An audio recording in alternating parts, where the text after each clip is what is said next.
Phantoms is a 1998 horror movie based on a Dean Koontz novel.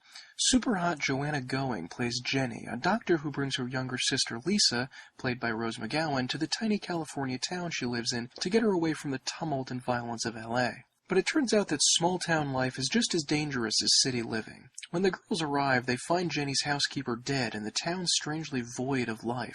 After a bit of exploration, the girls run into three policemen, one of whom is played by Ben Affleck, equally in the dark about what has happened to the town. The group finds their way to an empty hotel where they find an array of creepy things, including a decomposing body, a pile of metal objects collected from the innards of humans, including gold teeth, bridge work, surgical pins, and pacemakers, all very reminiscent of Stephen King's Langoliers, and the cryptic message, Timothy Flight, the ancient enemy. Things take a turn for the worse as two deputies get killed by monstrous flying creatures with membranous wings, like something out of Lovecraft. The early part of the movie does a half-decent job setting up the horror with an empty town and wintry landscape, all of course similar to the first Silent Hill game. But unfortunately there is much more wrong with this movie than right. First and foremost is the poor tempo of the film. The Shining takes an obscene amount of time to get started, but Phantoms begins way too swiftly. Under 5 minutes in, we see the first dead body, and that's barely a minute after the credits end, and it rolls by way too fast. New message.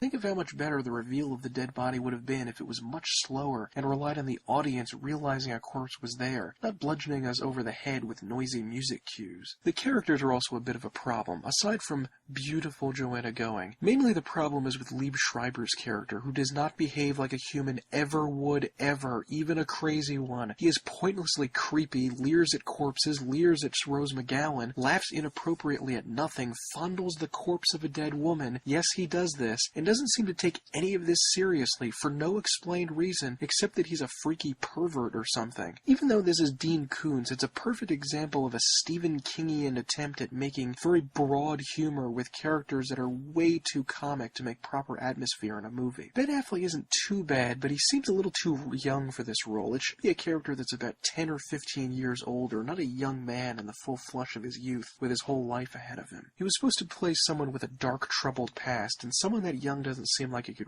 plausibly have one. Jenny's sister is played by Rose McGowan, and this was a real mistake. It's not that she's a bad actress, it's just that she's too old to play this role. I assume the character was supposed to be a teenager, but McGowan was 25 years old by this point, way too old to play a teen, and affects a very odd accent as if she's imagining what a teen would sound like from, frankly, 5 or 6 years beforehand when she probably was a teen. She's also presented as tough and streetwise at the beginning, but then she's the one who flips out, goes a little crazy, and can't fight or react to anything, while her older sister takes charge and uses a gun, even though it was the McGowan character that was proficient with it before. That's kind of strange. All of this actually makes it a lot like Dreamcatcher, a Stephen King film about a group of people isolated in snow-covered woods while an evil force attacks them. And it goes wrong almost identically because of too much unneeded comic relief and breaking the isolation with a visit from the military. That movie also coincidentally starred Jason Lee, who was in a number of Kevin Smith films just like Ben Affleck was. After a brief 45 minutes of building tension through isolation in this distant wintry landscape, that is all spoiled when a group of soldiers arrive and set to work shooting the monsters. Never mind that it's not really explained plausibly why the soldiers know what's going on vaguely and can somehow respond to it. You can have an Alien-style horror movie or an Alien-style action movie, not one followed by the other, not half of one followed by the other for that matter. It seems that the reason for all of the madness is some sort of bizarre Lovecraftian horror lurking beneath the surface of the town, and there's nothing really science fiction-y exactly about it. It's just an animal.